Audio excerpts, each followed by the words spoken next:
If everybody will take their seats, we'll go ahead and get started in just a couple minutes.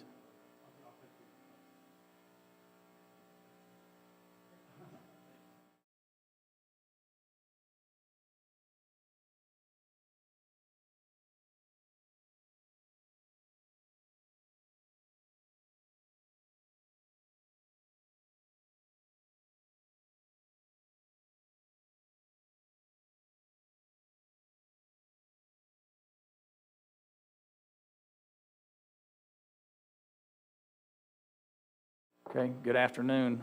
I'd like to welcome everybody to the rescheduled regular workshop for Tuesday, November 8th, 2022. And I want to welcome everybody here today. We will start with the invocation by Commissioner Harvey, and I will lead us in the pledge. Please stand if you're able. Let's bow. Gracious Heavenly Father, again we come before you, asking for wisdom, asking for discernment, asking for protection from this storm, and asking for our country today, Father, as election day. Father, just let us keep an open mind as we deliberate on these items today. Let us have wisdom directly from your throne room. We thank you for your healing, your grace, your mercy, and your forgiveness in our life. In Christ's name we pray. Amen. Please join me in the Pledge of Allegiance. I pledge allegiance to the flag of the United States of America and to the republic for which it stands, one nation under God, indivisible, with liberty and justice for all.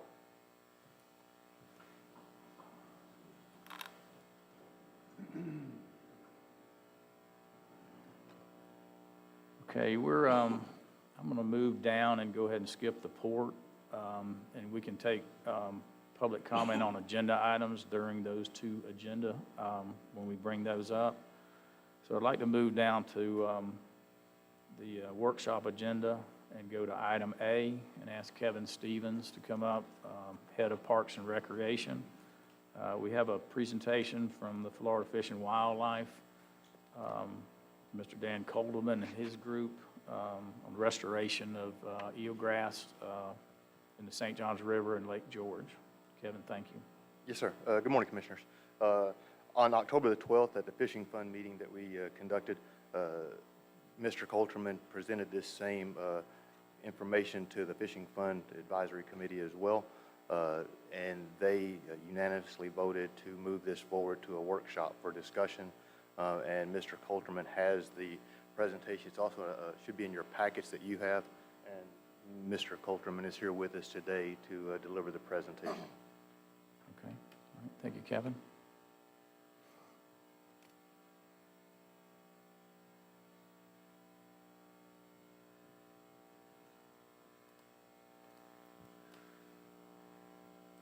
Hello, Commissioners. Thank you for allowing me to present here today. My name is Dan Kolderman. I work for Florida Fish and Wildlife. I'm a habitat restoration biologist, and today I'm going to talk about restoring submerged aquatic vegetation in the St. Johns River. So you're probably asking yourselves, why is FWC here today? And that reason is because we want to restore fish and wildlife habitat. We want to do that essentially because healthy habitats provide abundant fish and wildlife populations. And I'm sure you all are aware, Putnam County is known as the bass capital of the world. And there's a lot of folks that would argue that has been lost in recent years. So today I'm going to present on how do we regain that. And first, I'm going to talk about how we got to this point. So Hurricanes Matthew 2016, Irma 2017, I'm sure you're familiar that those were pretty large storms. They had significant impacts on the vegetation in the St. Johns River. Physical impacts from wave action that actually ripped up and physically disturbed the eelgrass. On top of that, the high dark water that persisted for months essentially drowned it out. And now today, 5 years later, the eelgrass still has not returned. 2020, my agency, FWC, started to look into it and try small-scale restoration. We've done restoration since 2020 and we've gradually been increasing the size of those restoration plots as we move forward. However, the plants are trying to come back on their own, and they're essentially just getting eaten to the ground. So a little bit of a refresher as to what you'll see in the St. Johns River currently. So like I said, in Lake George and Silver Glen Springs, we built some small fence exclosures. The picture on the right from showing November 2021 shows what those looked like. Those small exclosures did great. They grew plants and vegetation that we didn't even plant. And that tells us that the seed bank is viable and that under protection those plants will thrive. However, outside the fence, everything just gets eaten to the ground. And you know, if you leave them up long enough, those plants will mature. Here is a picture of a steel cage that our agency put in Silver Glen Springs. We put about 25 of these out there, and they all look similar to this. The grass will grow thick and lush inside of it, but as you can see, there isn't even a stitch trying to come outside because things just go around the edges and essentially eat all the vegetation as it grows outside protection. So we took that cage, and to try to figure out who was responsible for the grazing, there's a video playing right now. I'm not sure if you can see it. This is what we found. I had hung a GoPro camera, and there was essentially 2 hours of this. And within that 2 hours, they ate this patch that was exposed, pretty much decimated it. So that video kind of continues on for a minute or 2 minutes. I'll just continue on, but you can see that there's active grazing occurring by those turtles right there. So in 2022, we decided to scale up pretty good. In fact, we scaled up 22,000% on what we did in 2021. And we got a grant from the U.S. Fish and Wildlife Service, the federal agency. We threw some money at it. We built 2 fences in Lake George that were each 1 acre in size. And if you can see this picture over here on the right, those 2 thumbtacks on Lake George shows where those exclosures were built. And so we built those. They're each 1 acre. We cross-fenced each one. On this bottom right photo, it does not show a cross fence in the middle, but if you imagine you draw a line down the middle, I'm not sure if you can see my cursor or not, but the left side of this fence was planted and the right side was not planted, and that was done at both of those 1 acre sites and used as a control. And so we planted eelgrass in half of it. Did not plant the other half. Less than ideal conditions after each planting. I mean, we got northeast winds at 20 mile an hour. It staged the river up. You know, it beat these planting sites up pretty good. Water levels increased. However, we saw really great things happen. Natural germination of the seed bank at both of those large 1 acre sites. In the site that we did not plant, we saw germination of plants, and lily pads started growing within a matter of days. Now, this is some drone imagery. If you look at that left image that says 5-4, this fence was built on April 1st. So 1 month after this fence was built, I'm not sure if you can see, but there's little tiny pads coming up all over inside there. We didn't plant a single one of those. We planted the far side of that fence. That was the planted side. The closest side in that left picture is the unplanted side. We did not plant anything in there. So if you fast forward to 90 days after, look at all the vegetation growing inside that fence, and look at all the lack of vegetation outside the fence. It just looks like a desert under the water out there. And this bottom middle photo shows some dark signatures inside that photo. That's all the submerged vegetation that took off and was growing inside that fence. We had so much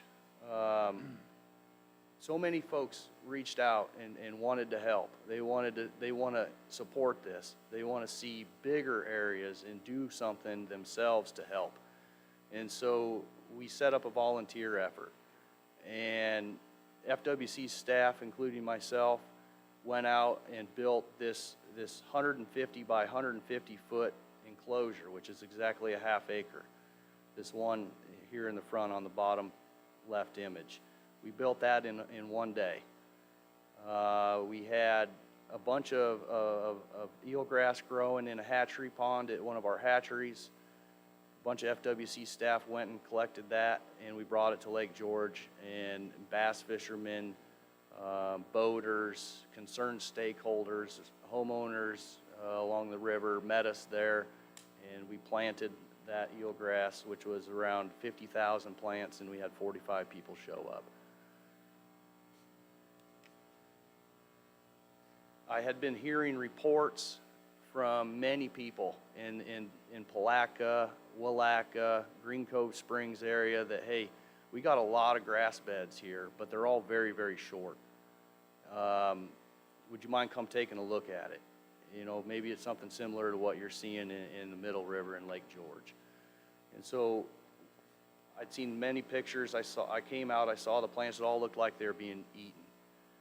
And so I set up a study with the Water Management District, and the Water Management District was going to do all the monitoring. I would help them build several small fenced exclosures so that we could get some replicates and actually get some sound and good data for the lower part of the river. In March 2022, we simply constructed 1 meter squared fenced exclosures, small ones, but you see them in this middle picture. There's 3 of them at each of 4 sites. So there's 12 total. And every single one of those has a control. You can kind of see the small PVC pipes out in front of each one. Each one of them had their own control.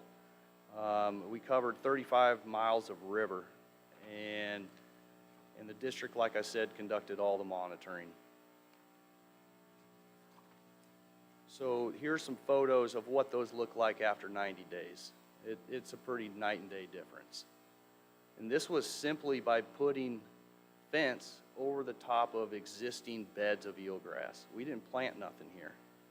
So again, just like in Lake George, you protect it and it will grow.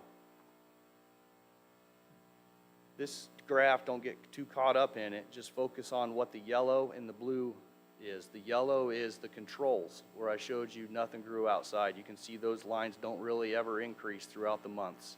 But look at the blue lines and look at what it does when it's protected. I mean, we're talking grass that grew this tall, simply by protecting it.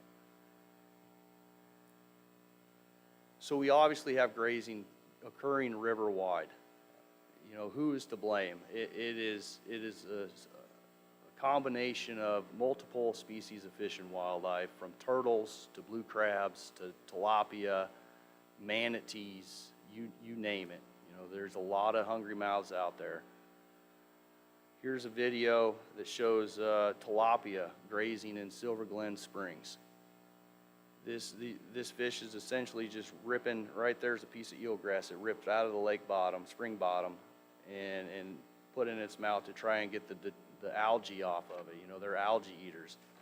So they're indirectly affecting the eelgrass population by grazing the algae off of it. And in this right photo over here, there's blue crabs that would burrow into the fences because there's vegetation and forage in there for them to eat. So what we've learned along the last few years is that there is a lot of hungry mouths in the river. But if you protect the grass, it will grow. And it brings up the case to go big. I've gone bigger every single year, and I am seeing similar results, but on a larger scale. I'm just getting larger restoration plots. However, there's an urgent need to do this now. You know, every single time a hurricane comes by after Irma, you know, we essentially just hit the reset button with Ian. with the high dark water that's persistent out there. Now we got another tropical event coming our way. The river's already high. What happens is these seeds that you see in these vials in the palm of this hand, those seeds are in the sediments. They're ready to germinate.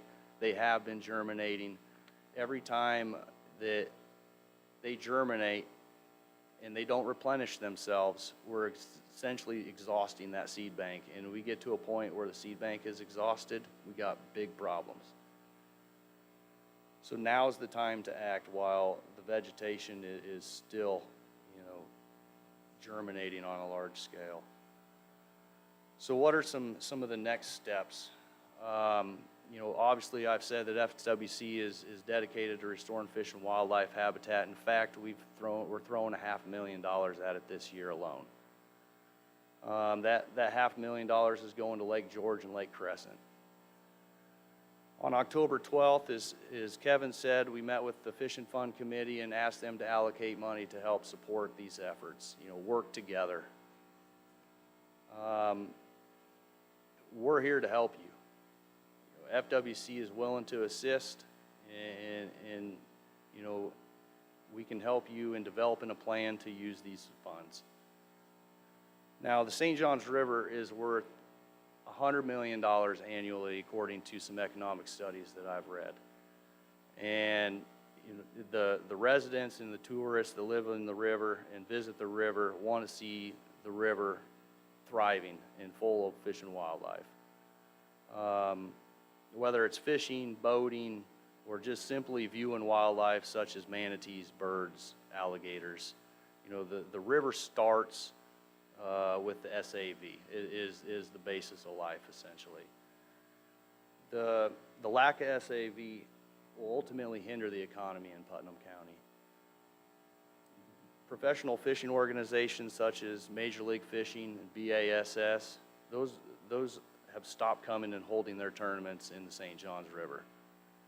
And the anglers for those organizations have stated that they want to fish other venues due to several consecutive years of poor results and habitat loss in the St. Johns River. Those are big money driving tournaments that come here. Fishing guides are leaving the St. Johns River and fishing other systems like Orange Lake, Lake Lochloosa, Ocala National Forest lakes, because they can't it's tough to put their clients on big fish in the St. Johns River. It's not that the fish aren't there, it's just that it's tough to catch them. It's not like you go out there and you fish the grass beds aren't there. They're very short. They're along the bottom, but it ain't like you historically targeted fish in grass beds. And so, obviously that puts pressure on businesses associated with the river, as you can imagine. So, like I said, we're here to help. We want to see the river thrive. We want to see Putnam County as the bass capital of the world. And so a couple of options on how we potentially make this happen is there's not a lot that goes into building these things. All you really need is a handful of different materials. You need some T-posts, some PVC posts. The PVC just slips directly over the top of the T-post that you pound into the river bottom. You put a piece of reflective tape on top of the PVC so that people can see it. It's not a navigational hazard. You strap the fencing to the PVC pipes using zip ties. It's as simple as that, and you saw what the results yield. Now, there's a couple of different plans that I came up with, and I'm ultimately going to leave it up to y'all as to what you want to do. But my plan is the way I have this out in my head is the county purchases and stockpiles the materials. They can distribute it to residents that qualify. The residents that are calling my phone saying, hey, I want to see something done here. I used to have fish and wildlife all over in my backyard, and I haven't seen anything in a long time. These people that qualify, that have suitable conditions to build these fences, whether requirements of depth, there's some conditions that have to be met. But you guys distribute those materials to those who qualify, and they build them. Boy Scouts get involved. there's concerned citizens and all those volunteers that came to Lake George, you know, there's people that are willing to help. The other option is the county purchases and stockpiles of materials and hires a contractor. You know, you procure the services and you manage the contractor. However, option A is extremely cheaper than option B. As I'm sure you know, contractor costs are not cheap. In fact, option B alone, just for labor, may exceed the total cost of the materials for option A. And so, you know, you can essentially get 10 miles of material for what we asked the Fishing Fund Committee to allocate for this purpose. And that's enough to cover, you know, 100 acres of vegetation. You know, we could get ahead of this. So that's my plan. I appreciate you guys letting me talk, and I'd like to thank everybody. And for the presentation, and we'll start with, before we go to public comment, with commissioner questions and comments. Commissioner Harvey? Thank you, Mr. Chairman. And let me kind of state right off the bat, I'm not willing to make a decision today based on the information we have. I need a lot more information. I do appreciate your presentation, though. Disagree with some of your stuff, but that's okay. My question to you is, are you on official mission from FWC to come before us today? No. Okay, so you just took it upon yourself as FWC to come to here. So FWC is not sending you here. Oh, no, they're paying me right now. I Do drove they a officially state want- truck here, yes.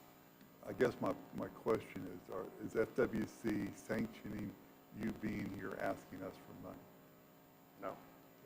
All right, the other thing I want to talk to you about, it appears to me by your videos that you're planting eelgrass, and I applaud you for that because I do believe the St. Johns River needs that. But the minute you pull up the cages, you showed the turtles eating it, you're showing the fish eating it, the tilapia. I was trying to make an analogy of what that would look like.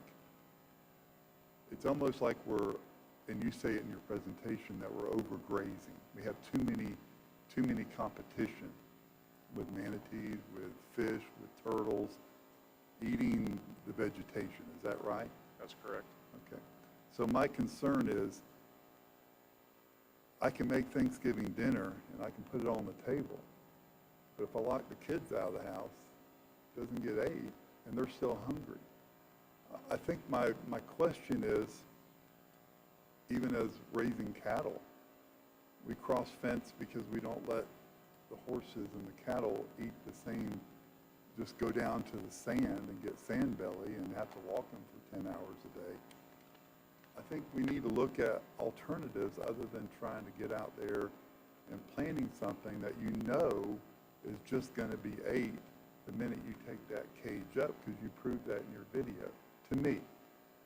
There is a point, there's a threshold we got to overcome. Can we overcome that is my next question, because that's where I was going to. I do believe we can, because in Lake Monroe, we did this in the 90s, where we planted 5 miles, we fenced off 5 miles of Lake Monroe, our agency, and we planted it, and it took off. Did you quit spraying at that? Excuse Did me, you no. quit, because you're in charge, FWC is in charge of spraying for aquatic weeds in the navigational waters. And y'all have been spraying the river for a long, long time. And are you going to stop that? Did you stop that in Lake Monroe? Actually, it's the Army Corps of Engineers that's in charge of spraying the river. But Actually, no, if you look at your website, it clearly gives you discretion, FWC, as the one who sprays the river. well, the Army Corps of Engineers is our cooperator, and they take care of the St. So Johns River. you pass that on to them. That is, I'm not trying to be confrontational, I'm just, but anyway, the grass persisted for 25 years in Lake Monroe. okay, all right. There's a threshold we got to overcome, and I cannot tell you what threshold that is. But if we don't act soon and we don't act together, I don't think that we're going to see the grasses return. What do you see, in your opinion, of the grazing animals? Let's just say the fish and all that. Do you think we need to start limiting some of the tilapia For example, you saw them eating the algae off of the root and then spitting the root back out. Do you think that that needs to be addressed? Absolutely. So what's your solution to that? Well, there's tilapia harvest that's been going on recently. You know, the bow fishermen do an extremely good job of, you know, targeting tilapia, but there's so many tilapia in the river. We need another 2010 cold kill. We really do. You know, those cold checks that used to come more periodically and haven't been doing so recently have allowed for you know, the exotic populations to start, you know, probably increasing their populations to where now they're competing with the native fish and wildlife all for the same dinner plate. And so we need a little help from Mother Nature. I hear you. And I appreciate it. I wasn't trying to be confrontational. I just really want to get a lot more information before Absolutely. I go out and spend $250,000 on something that's going to be ate the next day when we lift the cage up. That's my only concern about that. So thank you. Thank you, Mr. Chairman. Commissioner Turner? Thank you, Mr. Chairman. A lot of my concerns have already been addressed by Mr. Harvey, but I want to reiterate one thing and speak to another. I guess the first thing is here, you're not on official business from FWC here today. You're here on your own to ask. No, I'm here on official business. Didn't you just tell him that you were not here officially from FWC to ask for this money? No, I guess I misunderstood. I did tell him that I'm getting paid and I drove a state truck here today. So yes, I am. Has the FWC chairman sent us a letter asking for the money? No, Is FWC officially asking us for the money? I'm not asking you for any money. I've got plenty of state dollars and folks matching, but not for Putnam County. The Putnam County Fishing Fund is supposed to go to fish habitat, fish conservation work in Putnam County. Yes, sir, and I'll debate that with you if you'd like, because I'm not as nice as Mr. Harvey is. I'll flat tell you straight up, you're not going to get me to vote for this. And the reason why is because we've taken money out of our general fund for 5 years now and put it towards boat ramp maintenance and everything else where we could try to get us a pot to where we could have a decent capital improvement in Putnam County out of that money instead of just using it every year for maintenance and picking up trash. That money that's in that boat ramp fund didn't just, or the fishing fund didn't just magically appear out of the sky. We made it happen by using general funds for stuff that money had typically been used for in the past. This commissioner wants to build a boat ramp out of it. That's what I want to do. That's for 5 years now. We've been trying to get Georgetown to do it. We've been to see if we could do it. If we can't do Georgetown, the location at Dunn's Creek, then the people of Putnam County have an actual capital expense, have something that they need badly, which is access to the river that has good parking. It needs that. I understand, and I'm not even for a minute going to say that it isn't important to have grass in the river, but exactly the analogy Commissioner Harvey made, I had wrote right here on my piece of paper. If you want more grass, you're going to have to keep the cows out of the pasture that you have the grass in, and then cross fence it and move them around. If you go out there and you spend the $250,000 and you grow more grass in a certain spot, and then you take let down the gate, the fish are just going to move in there unless you do something to the underlying problem. Like the $40,000 tilapia that was turned out in the river. How long ago was that? Can somebody tell me? I mean, somebody turned out like 40,000 tilapia into the river for some kind of an experiment. Okay, and they were supposed to have been sterile. I don't believe they're sterile. I'm not so sure that I haven't seen somewhere that there were some grass carp caught in the river that were turned out somewhere. If you don't take the invasive species and have an aggressive program to get them out of there, then you're just wasting your money going out there and trying to grow grass, just wasting your money. Okay, well, the fishermen that paid the extra $1 into this fund for since 1965, in that fund language, it says that those funds can be spent for exotic fish harvest. It's said they can be, yes. Or they can be used for boat ramps, which is why. Are you aware that we have a boat ramp program? Is the commission aware that Florida has a boating improvement program where you can apply for funds through Yeah, but can FWC you to tell build me boat ramps? since the 1960s, did Putnam County get one of them grants for boat ramps? Yes. There's a difference between having a program and actually getting your hands on the money, a big difference. City got it. City just got it a couple of years back. Yeah, but that's not the county, that's the city's boat ramp. That's in the county. Well, thank you. I appreciate you letting me know that. So I'm just telling you that you have a hard time getting me on board with this until you do something with the underlying cause, which is what's going on in the first place. It's gonna have an aggressive exotic species removal or something, or we're just wasting money is all we're doing by going in there and planting grass. It's not gonna, as soon as you pull the fence up, it's gone within 3 weeks. That's just wasting money. Like I said, if you had some kind of an exotic species removal program or the state sanctioned one or whatever, to where, I don't know what it would look like, but like they're doing with the pythons in the Everglades, pay somebody to go catch them things a few bucks or whatever, then people would go after them, in a program. So, anyhow, I think that's all I have at this point, and what we're talking about, Mr. Harvey. Just to rebuttal the idea that you think the grass will just disappear in 3 weeks, you know, you fence off large enough areas and you protect that for a year and allow the vegetation to grow extremely dense and really get their feet anchored into the sediments. They will produce seed. Those seeds will travel downriver and settle out. We are currently lacking that right now. We haven't had any seed production since Hurricane Irma.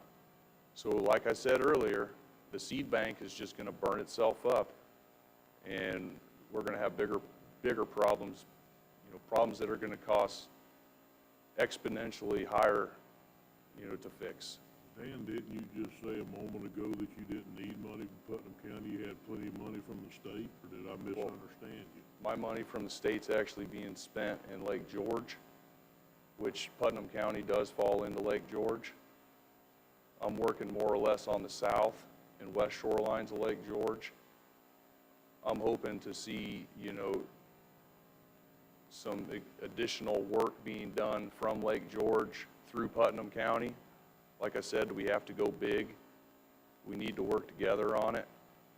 We're not going to fix this problem overnight. It's going to take time. It's going to take a lot of area fences. But I actually, I do believe, you know, just like I told you on Lake Monroe, it's possible. Is Lucia and Marion kicking in any money? Marion Now County you're does doing not it have down in a, that have area. a fishing fund where anglers contribute $1 out of every fishing license sold.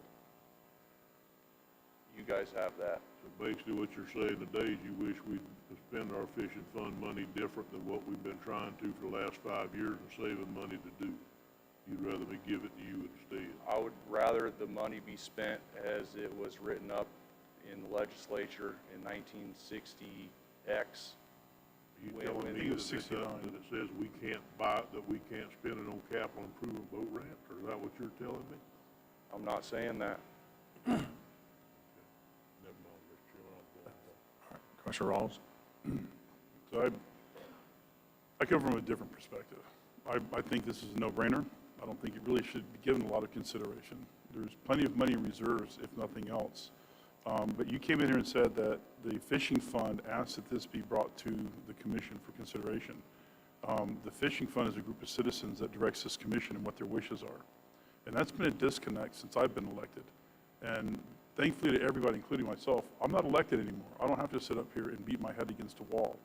But I think that for sure, and especially with the proof that you've been able to present, and in talking with David Gerardin and Tim Hotelling and some of the other folks in the Waterways and Trails Committee, this is a necessity. You've got a CSO for Blueways and Trails that handles the bicycle trails. You could establish the same type of organization, a volunteer organization that can handle this, putting this in the ground. Set aside some dollars. You know, if you dedicate $250,000 and $50,000 tranches, and then go after it and see how the first $50,000 gets spent, what kind of progress is made, blah, blah, blah. you can make a lot of effort. This would also go to the strategic plan that the citizens asked us to put together. And their wishes were that we maintain our rural nature and that the river be a showplace for Putnam County. So I think this goes to what the citizens have requested us to give them. I don't think this is our decision to make. I think the citizens have spoken, especially if the committee that this board assembled is saying this is where the money should be spent. And, getting wrapped up in whether the $250,000 comes out of the Better Place Plan Fund or the fishing fund or general fund reserves, or God forbid, the tourist development money, there's lots of dollars out there that this can be allocated from and to. And I really think that, like I said at the beginning, this really requires a thought process. I think it should happen, and for the future of our county, and for our youth especially, and for the river. I think we should definitely consider getting this done. Thank you. Commissioner Adamczyk? How many acres did you guys plant in Lake Monroe? I'd have to go back and look and get back with you, but No, about, roughly 5 miles times, several hundred feet wide, I would estimate it to be roughly 50 to 100 acres. so you went pretty big there. And it's taken on through the whole lake or just in that area of the lake? I've never been to Lake Monroe. It was Lake George plants that were taken to Lake Monroe and planted. And those plants produced seed for decades and spread throughout Lake Monroe. You had eelgrass growing in Lake Monroe in areas that were never planted, so yes, it has spread. So, Lake Monroe's a 10,000 acre lake or so. So you do have some sort of a scientific number. If you did 600, whatever it is, 1,000 acres, 10% planted. The only issue I have with it, I actually support it, but the only issue I have with it, I don't think that 240,000 is going to be a drop in the bucket for what's needed for the basin that we have. So I do think based on that, it's throwing good money at bad. I do like the idea of it creates a seed, just like, if you plant corn or anything else, it doesn't ever grow high enough to get the seed, so that seed doesn't get to the bottom. But I do feel strongly that the seeds that are in the dirt will last a fairly good amount of time, because that's proven out in other lakes throughout the country, not just here in Putnam County or wherever. So scientifically, I need a little more data. I support the idea under the idea that it's almost, I don't know. It's a way to get, I don't think I can get to 240,000, but I think it would allow us, if we put some money towards this, and under option A, it would allow us to get the community stakeholders and for other homes involved who may also start donating more funds once they see results. And it's just kind of like an incubator, so to speak. And I think that's how we have to look at this. We have to look at this, that this is not the final answer. It isn't. 250 grand does not get the river back to eelgrass. I don't believe that for a second. And I know there's several very intelligent scientific type people in here. I've grew up with a wildlife biologist as my stepfather, and I was around fisheries biologists for my entire life up until I moved here 6 years ago. That's kind of how it has to start, but it has to be a community effort. But I think we can seed a community effort on a smaller basis. And I don't know what your thoughts are on that, but I think that seed and create some sort of organization, whether it's the people in this room or someone, heads it up, and whether it's part of whatever group, that actually takes that over and then works to create their own functioning money and expanding the enclosures based on citizens that want to do it. I only see us participating as a seed, because I don't think we have enough funds to do what's needed to accomplish the end goal, if that makes sense. It does. Like I said earlier, you got to start somewhere. If you act, or if you do not act, if we keep getting storms that come by every 3-4 years and we haven't fixed this problem, like I said, we're going to essentially wear out the seed bank. Yeah. And one other thing we do have to take into consideration as a board and as a community and as a state, St. Johns River is one of the most important resources we have in the entire state of Florida. And I really think FWC needs to do more about it, and the state legislature needs to do more about it, and the governor needs to do more about it, in my personal opinion. But the vegetation isn't only for bass and for fisheries and for all that. It also is a filtration device for the actual cleanliness of the water, for a lot of other things. So it doesn't behoove us to have a river with not much vegetation, regardless of the fishery. So we have to make some sort of leeway, some sort of headway there. And, but I think we're a small, tiny cog with the counties and the governments that own along that river, to be honest with you, even the federal government with the Ocala Forest. Other people need to be involved in this if they really want to be serious. So, you know, and to date, you know, most of the Ocala Forest is in my district, and I've had little to no ability to get any real conversations with anyone on the federal side with regards to the forest about anything that a citizen complains about. So I think we need to start a grassroots effort. I think we should put some money into it, not $250K. And I think we need to then start lobbying the federal government and the state on a higher basis, not just you as FWC, but we need to take the science to them and say, listen, this is going to require like 2,000 acres, which is really probably at least what it's going to be for that to actually take off in the river to be back to where it was. And Putnam County's never going to be able to afford that. Like I said, I have a budget for next year of, I think, $350,000 just for fencing. And of that, I believe I can build anywhere between 100 and 150 acres, depending on how bids come back. So, you know, like I said, you got to start somewhere. We've increased it every year. We're going to keep working at it. That's all you can do. We can't just sit around and wait for this problem to correct itself. Commissioner Turner? Dan, first off, I applaud your efforts, I really do. I know you're fighting a really uphill battle trying to get something like this done.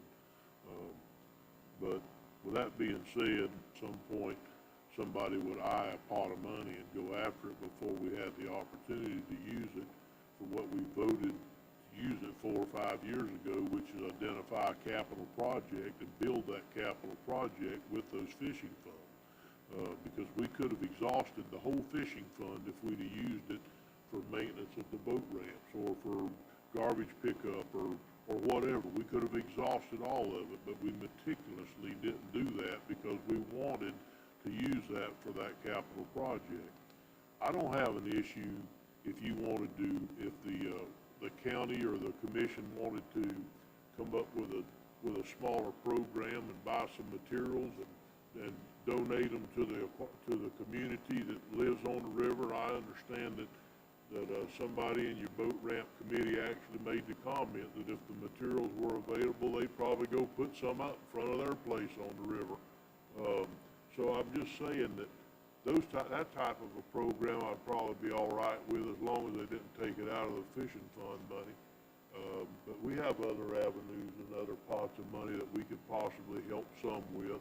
But I think I'm more like Commissioner Adams Act, that we need to start on a smaller level and see how we do here and maybe start on that first option you had, that first suggested option where you go buy some materials and furnish them to the public for free and let them go put the things up, especially if y'all would oversee them or what have you, that they're doing it the right way or where they're putting it's correct or what have you. You might could get me on board with that, but I'm like Commissioner Harvey. I need a little more time to think about this than just bringing it straight today. So hopefully we could just maybe put it on an agenda in the near future and see at that time if we could come up with a little more information on it and where would other be possible sources of legal funding and, you know, in maybe the 50,000 range to start with, like Commissioner Rawls said, you know, do it in tranches and see if we can't get a program started that would make as many people happy as possible without attacking the fishing fund. Thank you, Mr. Okay. Chairman. All right. Commissioner Adams Act? I think it's a great idea. I think it's something we need to do sooner than later, not necessarily today, but it's something that we definitely need to get going. I do think we do have to look at the areas that we do this as strategic. Just like you said, the seeds, when they germinate, they flow back up the river.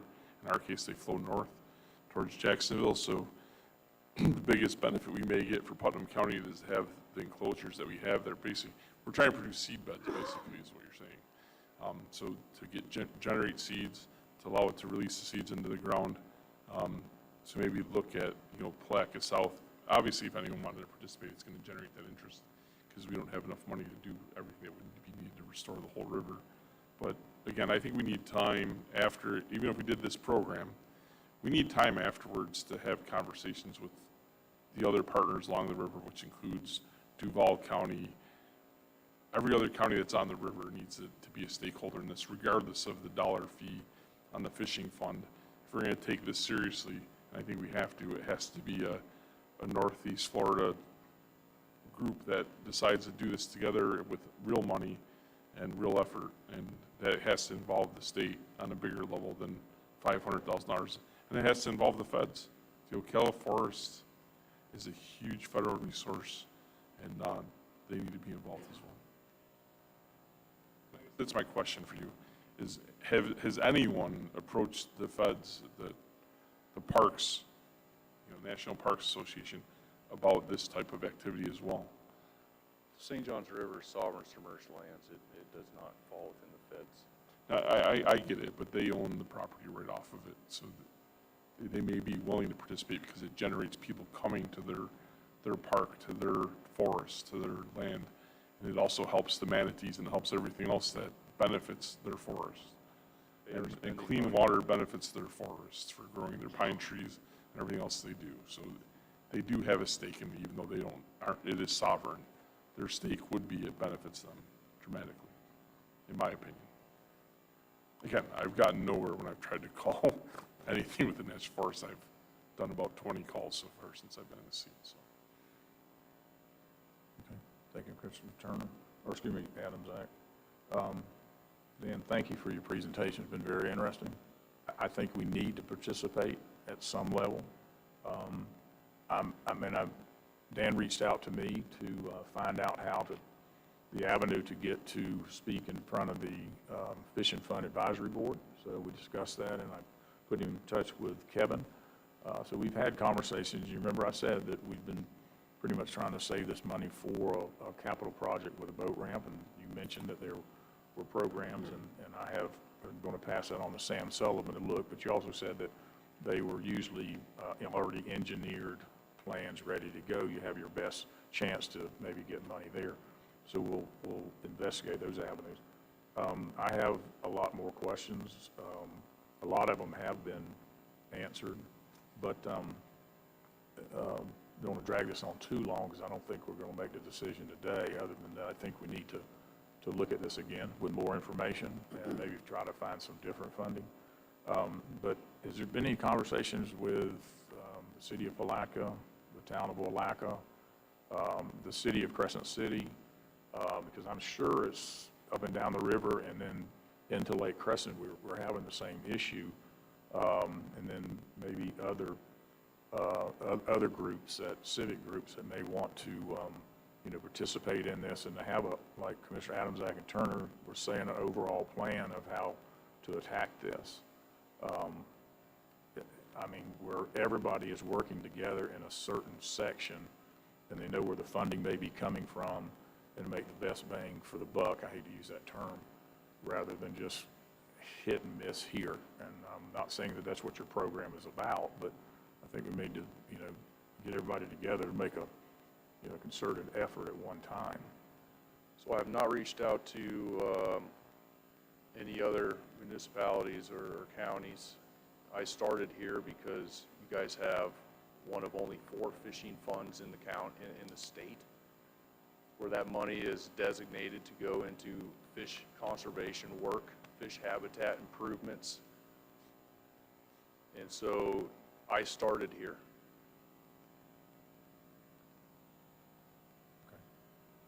All right, Commissioner Adams, As I'll say, the bottom line is if we don't protect this river at some point, that all the boat launches we have in the world aren't going to matter a whole hell of a beans if we're not having one fishing and we're just out there wasting gas on the river for fun.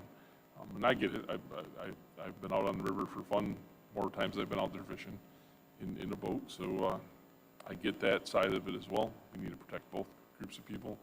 But the bottom line is the fishery and the natural side of it is what's important here, in my opinion. Thank you. okay. All right, commissioners, before I open it up for public comment, are we just willing to table this and bring it back at another workshop? Is that what everybody want to do? That's what you good with that, Paul? Is there, would the commission mind if I went and spoke and actually tried to meet with someone from the 4 cities that are on the river to see if they'd be willing participants in some way? Mr. Chairman, I move that we give Commissioner Adams the authority to do just that. That would be Palatka, Willaca, Pomona Park, and Crescent City. Okay. Under discussion, Paul, when you do that, I'd like to go because I'll definitely, matter of fact, Mayor Watts has texted me and wants me to call him afterward, not about this, I'm sure it's hurricane related, but I was going to mention it to Jamie. And then also, I meet with the mayors once a quarter. So on the 14th, the 15th, I'll meet with the mayor of Crescent City, Pomona Park, and Willaca. So, but I guess can we do it together? Well, I guess if you advertise the meeting, you can. If you don't, it'd be sunshine violation. I don't even need to be an attorney for that one. I can be a roofer. Well, if you're already meeting with them. Yeah, if you allow me, I'll be glad to do the 3 in the south end if you'll take Palatka. Okay, I changed my motion to approve that. The chairman can have the 3 in the south end and Mr. Adams action on the head. I'll second it. Okay. What about somebody, okay, I will go with that. Okay, we got a proper motion, a proper second. See you, Palatka, take it on. Yeah, all in favor, saying aye? Aye. Pose same sign. Okay. All right. I guess we can just leave it up to y'all to bring it back whenever you have some information pertinent to it. Yes. Okay. I want to make sure I've got your contact information before you get it. If you can leave me a card or something like that. Well, you've got my phone number. You just call, leave me a message. Okay. All right. This time I want to open it up for public comment on agenda items. On this agenda items, please limit your comment to 3 minutes. State your name and address for the record. And it's not reasonable for us to get into debate or deliberation on items we didn't have any prior knowledge on. So the first person is Tim O'Tellin.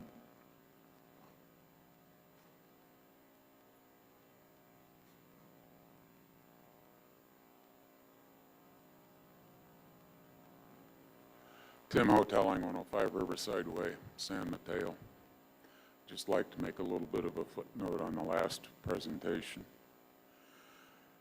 As you know, I assume that you may recall, I've been crying about the eelgrass and the submerged aquatic vegetation problem for years and years. I have cried about how the well-funded district water management district has official position on this is nothing but to monitor. There's been nothing. We've got a lot of people with a lot of scientific degrees that have done nothing.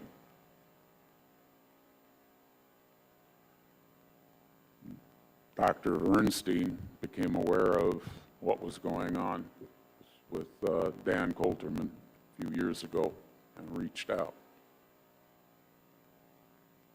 Coulterman's an old farmer. He grew up on a farm. He knows all about cows and pastures. He knows how to grow grass. He took it upon himself to find out past studies, what worked, what didn't work. That process has been going on for 5 years while he's steadily improved the process. The stuff that he's working at is crystal clear water. Beautiful. I'm so jealous. In the river of Putnam County, we don't have that. Dr. Bernstein and myself were, and 1 or 2 others maybe, made our property available for water management and Fish and Wildlife to come in and set up a cage. All they did was set the cage and there was grass. I've had 5 years of nothing. and there's grass. There are homeowners, I've got 3 homeowners that are all eager to get started in doing something. You all deserve to allow the homeowners to have a method that you can develop this and a means of communication so that there can be something positive scientifically that comes from it. Because we obviously aren't going to get it from the people that we pay big money for. And all this, from what I've heard, is the plan is to give landowners the tools, which includes communication, which includes record keeping, which includes doing something good.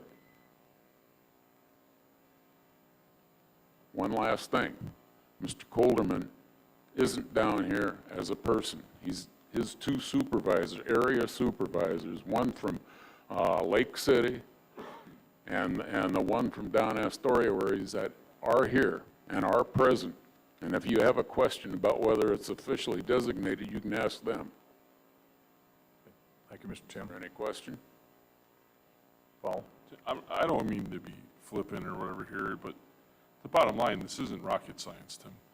There's nothing that stops a citizen from finding out the requirements of an enclosure and getting a post hole driver. I'll let them borrow mine, getting posts together and creating an enclosure in front of their property at any time. And I have an enclosure that I developed on my own that has worked well, and I'm in the process of ordering my own 100-foot. So what I'm saying is, I guess what I'm saying is there's a free option here where FWC could supply us with the requirements and then and who they would contact if you were a citizen. If a citizen chose to go and spend $500 and buy some supplies to do in front of their house, there's no reason we couldn't put that on our website today or a link to FWC if they developed that and say, hey, if you're a landowner that's interested in expanding eelgrass in front of your yard, you know, this is the procedure you follow, this is who you would contact to track it. While we're waiting to decide where we get funding from. The funding to solve this problem is not coming from Putnam County, all of it. We cannot afford the $20 million it's going to cost to redo the whole basin, basically from the south end all the way to Jacksonville, which is really what needs to happen. All right? There's no That needs to argument be a there, and regional- there are water districts that are supposed to do that, and they don't. But we don't control that. Yeah, we don't control them. Now, don't get me wrong, I'll make more phone calls, because I No, call people no, no, and I'm every not- day in my freaking life about all No, kinds I'm of just- things. And environment is a huge one of them, but I think this is a way that we do it with no cost to the county, and then when we come in and add the cost, then we say, hey, if you're already participating in this, by the way, we facilitated $50,000 of materials, then once we have that link where people are already participating, they can come get those materials from us. I think there's something we can do today, is what I'm saying. I'm not arguing that, I'm just observing that we've lost Bassmasters. It's, you know, $1 million hit, and there's a whole bunch of other, and it's going to get worse. And somebody, in my estimation, has to develop the snowball, the communication, and get something. So even if I put something in, whatever good comes from it needs to have some sort of a program, a record, a positive for everybody else. And That's what I'm saying is, turning our backs on through it doesn't do FWC, it. whoever's going to track it, if we did fund it, it should be able to be tracked the same way if someone decides to do it on their own. Well, I'm sure you'll be able to identify who can do that. Okay, thank you, Mr. Tim. Thank you, Jeff. Or excuse me, Jeff, you have a comment before we move? Tim, I would encourage you speaker. to take the time now, go ahead and start formalizing a group. It doesn't require any governmental intervention. Get a group formalized and see if you can't have a citizens initiative to start this, and be prepared to come forward with that group and say, we're here, this is what we can do, give us some materials. I think this will get done. Okay, Ashley, we have a couple more speakers.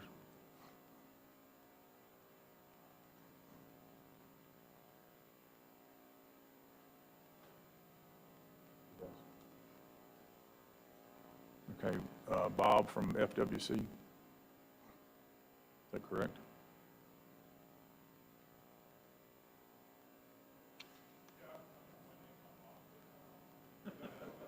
Excuse me, you need to come up front.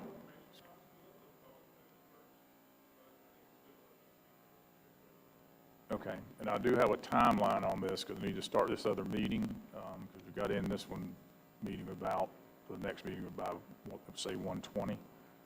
So Lisa Reineman, sorry.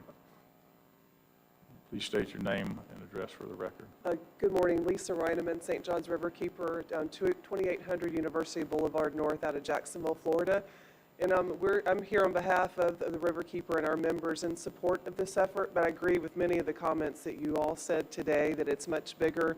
Our river connects us all, and it's something that we need to be working throughout the St. John's River watershed on this issue. Losing eelgrass, it can undermine the entire health of the river, and it's on the tipping point if we don't do something collectively now.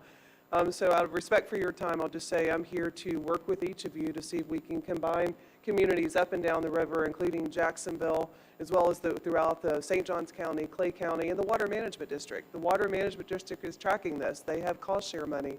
There's available funds to work with FWC as well as the commission and the other counties along the river, and to bring citizens together, which that's one of the things we do from a grassroots perspective on advocacy, as well as boots on the ground, hands-on, to build some of these cages. So we'd like to do that. But one final note, just real quick, I wanted to say, right now there's an inequity in state money going to South Florida than North Florida. There's actually environmental dollars that are generated in our Northeast Florida that are going to South Florida. And so that's something our state legislature can help us with, and we look forward to working with each of you to make sure our river's protected for future generations. But thank you for your comments today. Okay. Thank you, Lisa. Commissioner Harvey? Lisa, thank you for coming, and you and I disagree on one thing, but for most of it, you and I agree on a lot of things. I agree. I did like to hear the comments that in some areas it probably didn't need, the riverbed didn't need planting, it just needed fencing, and the seeds went there. I think your group could start, how does this flow? How does the seeds go? And a simple fence. And truly, I think if I was a landowner on the river, I'm on a lake, on 3 lakes, but if I was one on the river, I'd want to fence off a little area to start seeing about the eelgrass growing. It might not even take planting. It might be that the neighbor down, a mile down the way planted eelgrass, and all those seeds drifted up to my area. That might be a win-win situation here.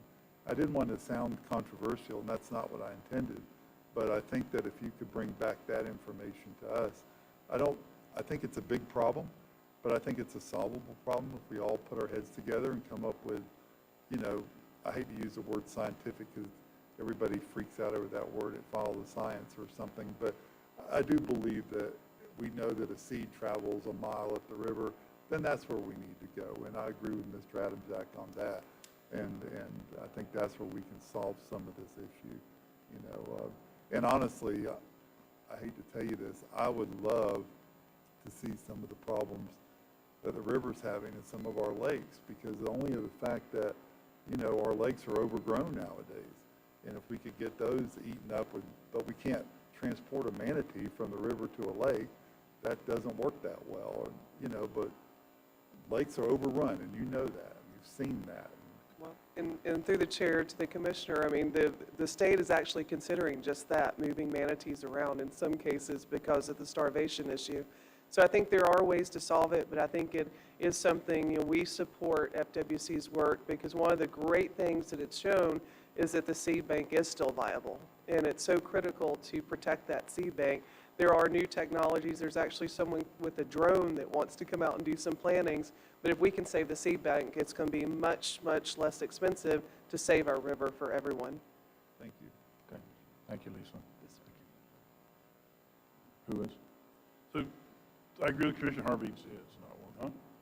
It's not working. Yeah, it didn't show up. Oh, that didn't show up. All right. Go ahead. So you guys can be kind of polarizing in this county, but I think this is a situation where everybody come together. You guys are very well funded. I don't think it would take a lot for you to get money allocated. Maybe approach the county with an idea where you have a participation grant where we participate and you guys participate equal. And then you guys have a larger voice, go out and try to help raise some money, and maybe help a group formalize something here that would get a citizens initiative going. Not necessarily making the folks in Jackson and Clay County, the people have to come down here and do the work, but bring everybody together and can synergize. But the one thing that's glaringly obvious is Putnam County is extremely important to Jacksonville's waterway. And that's why I would say you guys really need to step up at this point, and this is your opportunity. Absolutely, I agree. Thank you. Okay, thank you. Thank you all. Okay, next speaker, Mr. David Gerardin. As he walks up, I want to thank him for all his efforts with doing different surveys and analysis on the Georgetown Park property. Thank you, My David. name is David Gerardin, P.O. Box 392, East Palatka. Commissioner Harvey, I was head of the Aquatic Plant Management Program for the St. Johns River Water Management District for a number of years, and can answer any of your questions about aquatic plant management and spraying of the plants if you would like to do that at another time. But I also worked for a number of years on the grass beds in the St. Johns River. And one year we saw the grass beds disappear, and I had bass fishermen and guides calling me, what's happened to the grass in the river, what's happened to the grass in the river. Well, of course, at the time we didn't know, and we had not had a hurricane. We did not have any high water issues. It was something entirely different. And within a year, though, those grass beds returned because of the seed bank. The seed bank's extremely important. We know these are prolific seeders. If we can get full-grown plants seeding the river, we can overcome this issue, but it has to be done on a large scale. I was completely unaware of this program until this man presented it, until Dan Colderman presented it at the Fishing Fund Committee. And I was very impressed, and I think it's a very good program, and I'd like to see your support if you can provide it. Thank you. Okay, thank you, Dan. Okay, we'll ask Representative, Not Bob. yeah, from Ask not Bob. FWC. You're Bob today, though. So, if y'all would come, if you could. Thank you, Mr. Chairman, Commissioners, for letting me come up here. My name is Alan Martin, close to Bob. We'll go with it. And I'm working our Division of Freshwater Fisheries Management with FWC. I'm a regional fisheries administrator out of Lake City, and our region comes over to the river, as does Trevor Knight, is my counterpart in Ocala, and I think he's going to give you a little more information on some tilapia harvest that you were asking about real quick. A couple things that I just want to make a point on for you is our Florida Boating Improvement Program, which funds ramps and courtesy docks and restrooms and things like that for access. I strongly, strongly encourage you guys to look into that. We can help you. We can help you with the application. We can help you with phasing it so that it has a good chance. You do not have to have the engineering completed. We do a lot of programs every year that phase one is the engineering and design. And the way that typically works, it's not a dedicated hard, fast rule, but once the program funds the first phase, then it is very unlikely that they will not fund the second or third phase, because at that point the program's bought in. And I mean, that's pretty common, I'm sure, with projects you guys have too. You know, our division does have a representative that sits on the scoring committee for all those projects, and so we have an opportunity to highlight projects and explain why they're really good for certain situations. I have sat on it several years. I think Trevor has or will be soon, but it rotates. There's 5 of us, and it rotates. You know, so we can definitely help with that. We can help with, you know, how to design the application. There is a matching component to that, and, you know, there's certain points, and it's in the application information that's on our webpage. It tells you if you have this % match, you get this many points. You have this %, this many points. So you can see where you can get the most points for the certain amount of match. So what you wouldn't want to do is provide a match that's like $1,000 less than the next point, for example. So I really, really encourage you to do that. There have been several projects up and down the river. You mentioned the city docks here in Palatka were funded over 4 years, I think, through that program. So really encourage you to do that, and that would open up funds if you would choose to do something like this, which is for the fish and wildlife habitat and restoration. And it is stated that it's supposed to be in cooperation with the Game and Fish Commission, which was our predecessor agency. That's in the statute, that it's supposed to be together. So we definitely want to work with you on all of that. The other thing I wanted to point out is that you mentioned citizens building their own cages. Well, first of all, let me back up. I think you're right. I think, doing 2 miles or 10 miles isn't going to be the end-all, be-all, but I think that the more you coordinate, just like you talked about with all these others, Dan mentioned he started here because that fund is set aside specifically for this type of stuff. It's what we were aware of. I think that, like others have said, that gets other people on board. You can show that success. In '04, you guys were around in '04, we lost a lot of the eelgrass in the river, but it came back, and I think we don't have research documenting this. There were other parts of the river that were unaffected, and I think those grazers were able to shift, and then it caught up and it overcame, and then they shifted back. There were just as many grazers, there was tilapia then, everything else. What happened this time is in '16, Matthew took out a lot of the grass from, I don't know exactly where, Green Cove-ish area north, and then right behind that, Irma came out and took the middle and upper river out, and so there was nowhere for those grazers to shift. So anyway, that's the difference there. The last thing I wanted to point out, you mentioned the citizens doing their own. Yes, they could, but they would have to individually get permits from Army Corps of Engineers and DEP to build those exclosures. If there's a county program, we can help you guys and the county get a permit that would cover anyone that is working under that program. So that is a little bit of a difference just to be aware of. I know if I were a citizen here, I would be much more hesitant if somebody told me I had to go work with the Corps and DEP and any other agency to get permits versus I can just get the materials. So I just want to point those out for your information. So could we, just based on that, and I apologize, could we start a program with $0 that allows people to get access if they're willing to purchase the equipment and the stuff themselves to get things rolling? That, well, yeah. You'd have to go, and Dan might be able to answer that. But we didn't fund the materials. Dan, I don't know if you can answer that as far as the permit. I don't work with the permitting as much as Dan. I would. I mean, because defer to him. even what he proposed in A is still citizens allowing their property to be used. Yeah. And I would imagine the county could likely get a permit, but I don't want to speak for those agencies because I do not know for sure, but do you know on that instance? Without I guess the in Plan A, materials? how does that work? Where does the permit come from? He has, Yeah, I requested Army Corps of Engineers give me a blanket permit to work from Lake Harney all the way to Jacksonville, and they did so. And I did the exact same thing with DEP. So it's possible. I do believe you can request on a countywide basis to the Corps of Engineers and DEP, and they'll issue the county a permit. what I was proposing is that we use the permit you already have, and the citizen, you guys publish something that says this is how you do it, and then you work with the citizen directly if they're willing to put up the funds themselves. That's what I'm talking about. Because if we just get 10 miles, I mean, your plan sounds worse the more you're talking to me, which is disappointing me because it's hurting my head. So what you're saying is we put up $250K, we buy 10 miles worth of materials, we're going to go to you, and we're going to say, Tim Hoteland wants to do 100 by 100 foot enclosure. How do we do it then? Putnam County. Because that's what he described when he was speaking. He Putnam described County people needs to would have some choose. skin in this game. You guys have almost $500,000 of fishing license dollars. I need to understand the that have been process. provided I know, to that fund. we understand, and I think we're gonna slow it down here. Yeah, I want to understand the And, process. And we're gonna move. If we, let's say Process we of- did put 240K to Plan A, what is the process to get a fence built? Because when I listen to you, I listen to like, well, a group of citizens could get together and volunteer and contact you and get the plan, you'd come in, you'd watch it and stuff.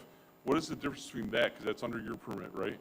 What's the difference between that and if I owned 100 acre, I owned 100 feet in front of the river and I contacted you today? You can individually get a permit yourself. Is that what? No, I know what you're saying. I'm a little confused. Okay, Under your Plan A, Dan, then you would work with the county to get a countywide permit. I would help and then you the get a citizens permit. could use that. okay. I would help you With, guys with, get the permitting that you need, give you a scope of work so that you could put out a bid, just if you decided to go with the contractor route. I could help you acquire all the materials, I give you links to. So I'm saying, when I was speaking earlier, I was trying to propose a different route, right? So what does it cost to get a permit? So can you help us get a permit, even if we don't put up any money? okay. So You need to get So what I'm saying is, why don't we start the process to get the permit now then? And that way, if we have a citizen that wants to do it, they can start doing that while we're trying to figure out what funds we're gonna come up with, or if we never do. Let's say we never come up with any funds. We're not gonna work. Yeah. No, I do, but right, but without understanding the process, I don't have good Well, information to present to the we city. need to sit in probably with him individually. So I need to move this forward. We're not going to solve this here. I appreciate the program. I agree with the program. Yeah. I think we need to participate in the program. We just got to figure out how and how much, and it needs to be, we need to have some items cleared up. Can you just leave me your card? Because Commissioner Ross? my thing is a process I thing. think because- one thing that's been tossed around loosely is if somebody needs to come up with a prescriptive design that the average homeowner can utilize under this master permit, that they can go out in front of their bulkhead or their dock and put a cage or whatever you want to call it. I think that's the disconnect here, is whether or not that technology would be available to the average consumer, and then somebody can go out and spread the word. You know, you can build this thing either with your dollars or with publicly provided materials. But I think that's going to be a key component. Okay, all right, thank you. And I know he's got a tilapia report. Y'all will be back, trust me, at another workshop, okay? Okay, all right, and thank you. Thank you. My name's Trevor Knight. I'm also one of the regional fisheries administrators. Just want to give you a little information about exotic species on the river. We are aware that is a huge issue. So we have been partnering with cooperators like the St. Johns River Water Management District to get commercial anglers out there fishing for tilapia. Last year we had a pilot program on Lake Winder in the Upper River, which is about a 1,500-acre lake. And in 3 trips of hull seining out there, they harvested over 23,000 pounds of tilapia. It gets a little trickier the further north you go because we start to deal with saltwater species being present, more frequency of manatees, and also American shad, which gets into the federal realm. But we are trying to expand that program. We may be trying to do some commercial fishing on Lake George with hull seines and see if we can also harvest tilapia that way. That's going to be a partnership between commercial anglers, the district, and ourselves. But I think the key thing here with all of this is partnership. So I'm more than happy to work with all of you on getting you any information on the river and trying to create more partnerships with other counties and cities. So I'll be happy to leave my card with you. Thank you. Okay. All right. Thank you. Thank you for that presentation and good discussion, and I'm sure you'll be back, okay? And I'll be in touch with you. Okay, any other further public comment? Okay, if not, we're going to recess for 3 minutes before we start the next item.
Okay, I'd like to reconvene the Board of County Commission workshop, and we'll move down to the next agenda item, which would be the vacation of Bass Drive. Mike Nimitz, you want to start? Thank you, Chairman. Robert Cartwright has submitted a request to vacate a portion of Bass Drive. It's 110 foot by 50 foot that lies in front of his residence at 100 Bass Drive. Mr. Cartwright owns the property on all three sides of the portion of road being vacated. Statements of no objection to the vacate have been received from River Park Utilities, Clay Electric, and Putnam County Emergency Services. Public Works takes no exception to this vacation. If the board chooses to move forward, Putnam County Public Works will present a resolution on the November 22nd, 2022 regular BOCC meeting consent agenda, authorizing the advertisement of a notice of public hearing for the proposed vacate and final resolution consideration on January 10th, 2023. Public Works is requesting the BOCC to provide staff with approval to present the attached resolution at the next BOCC meeting. Okay, any questions of Mike? Okay, all right. I think we've kicked this can around for quite a bit. Yeah, we have. Okay. Before I ask Mr. Cartwright or legal counsel to come up, this item came to us a couple years ago and was tabled, and then it came to us 6, 8, 7 months ago, and we tabled it again to get a title search done. And that title search has been completed, so here we are again today. And Rich, from that title search, the company said that Putnam County is the owner of such road. That's correct, Mr. Chair. Okay. All right. Mr. Cartwright, you want to come forward? Or Patrick?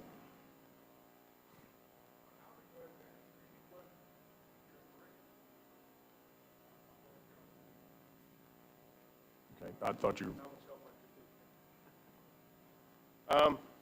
Patrick Kennedy, here on behalf of Mr. Cartwright, and my address is 673 3rd Avenue, Willaca, Florida. Part of the reason, one of the things I have is kind of a question from the start, and I think it was answered during one of the breaks, but I wasn't really sure where we stood procedurally with this thing, given the passage of time and starts and stops. So we're not going to try to hear this matter today. We're not expected to present any evidence. Is that my understanding? Or so this is just about setting it for a future hearing. And we're, we do believe there's reason to move forward with this for obvious reasons. We've applied for it. The procedure says you guys will consider such applications, and we're just asking for basically our due process, if you will, to present our case at a future hearing. So I don't, without getting into particulars of why we think this thing should be vacated at this time, I'll save that for an actual hearing. Okay. If there's anything else, if you need to hear any more, I guess that's kind of what I'm not sure what we need to do. So. Okay. All right. Commissioner Turner? So basically, all they're asking, all we're here to talk about today is to move it forward to discuss it in hearing. I'll move to move it forward to discuss it in hearing. Second. Okay. All right. We'll move this to, and Rich, would this be one hearing, or would there be two?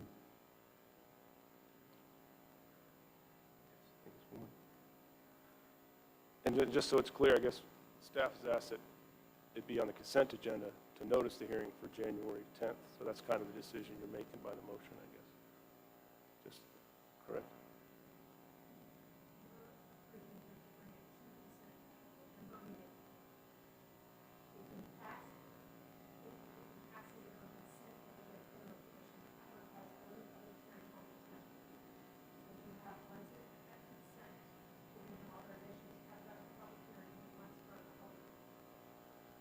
Okay, well, can we ask one question at this point, or just take it forward or not, and ask your questions later?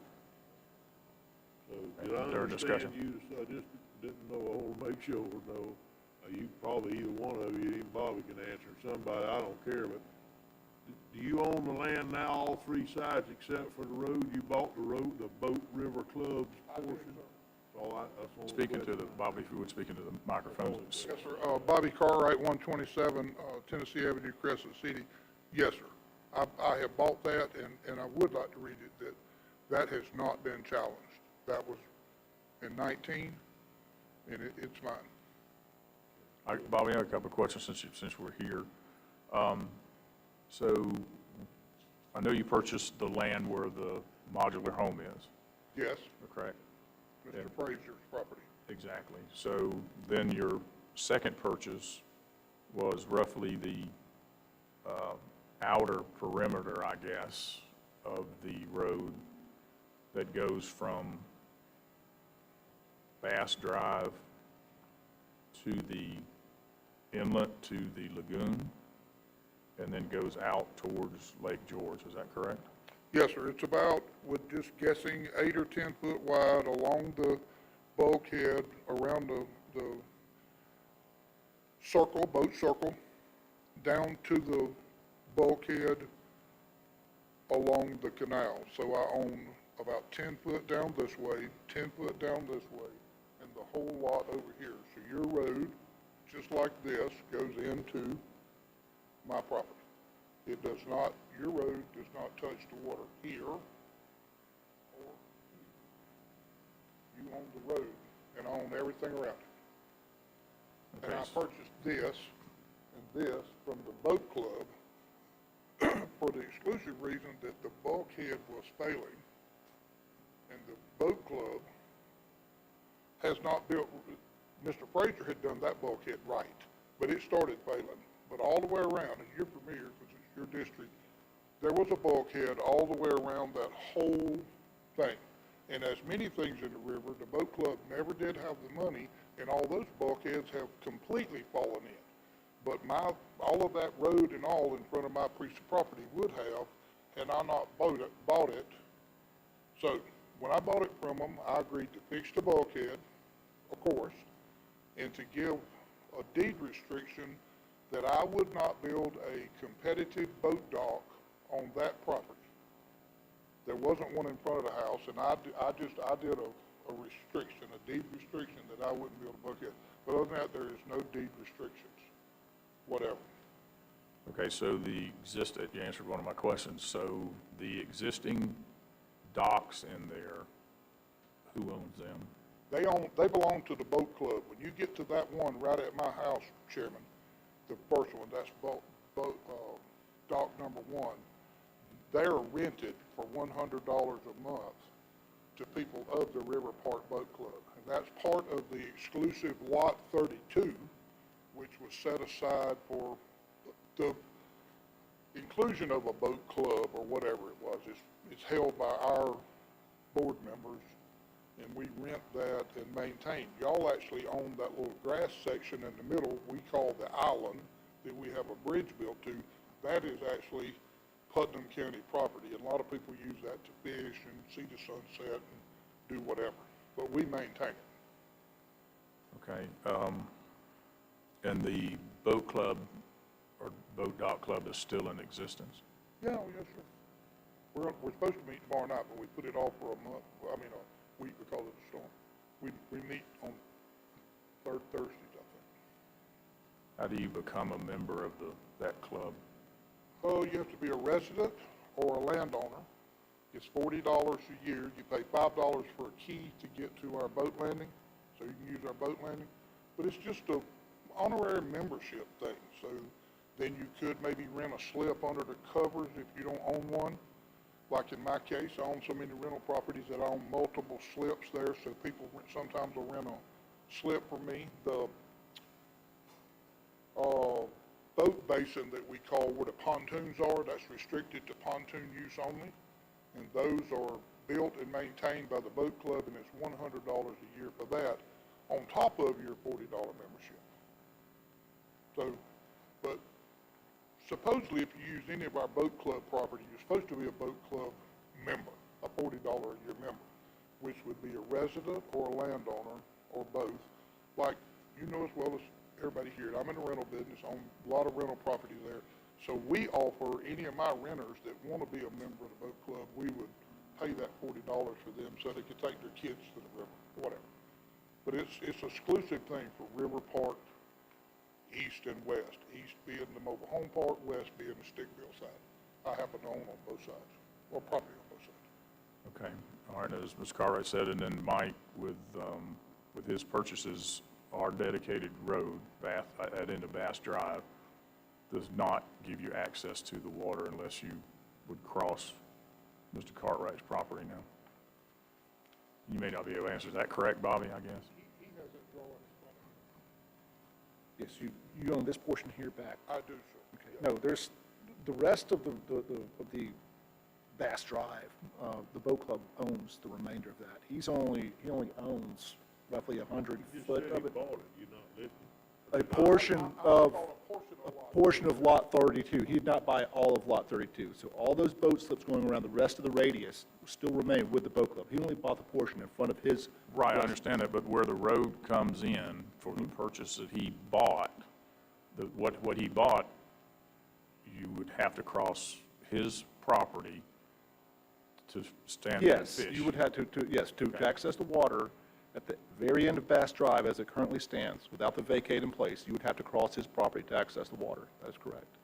Okay, so the vacation of this road is not cutting off somebody's access? No, it is not. To the water, they can? No, sir. They can enter from the lagoon side or that little island, correct? Yes, sir.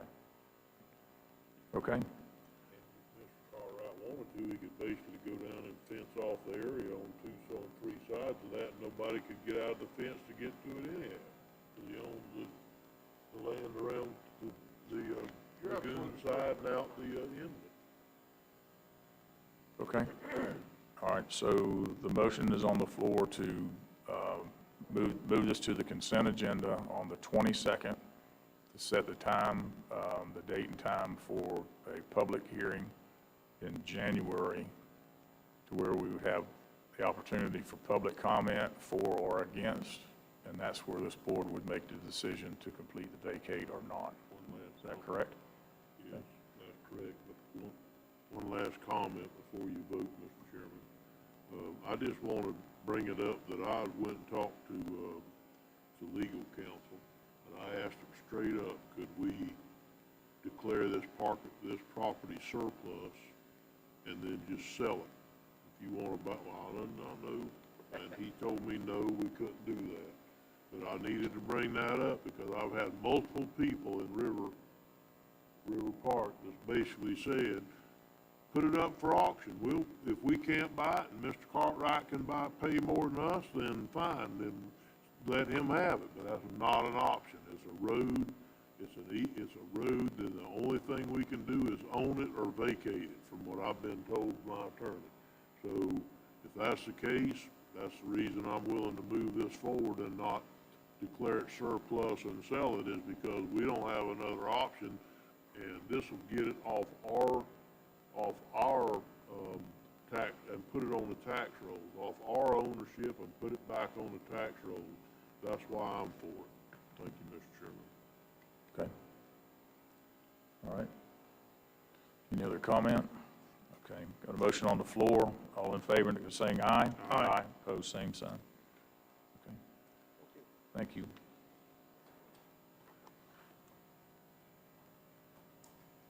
Okay, we'll move up to the Port Authority workshop. Any public comment on Port Authority workshop items? Okay, seeing none, general discussion on Port Authority items?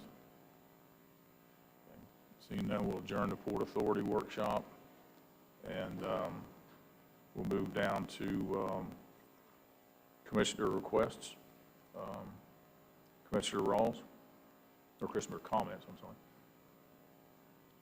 I think I had my say earlier this morning, but again, I greatly appreciate the opportunity for service, and look forward to less obligations.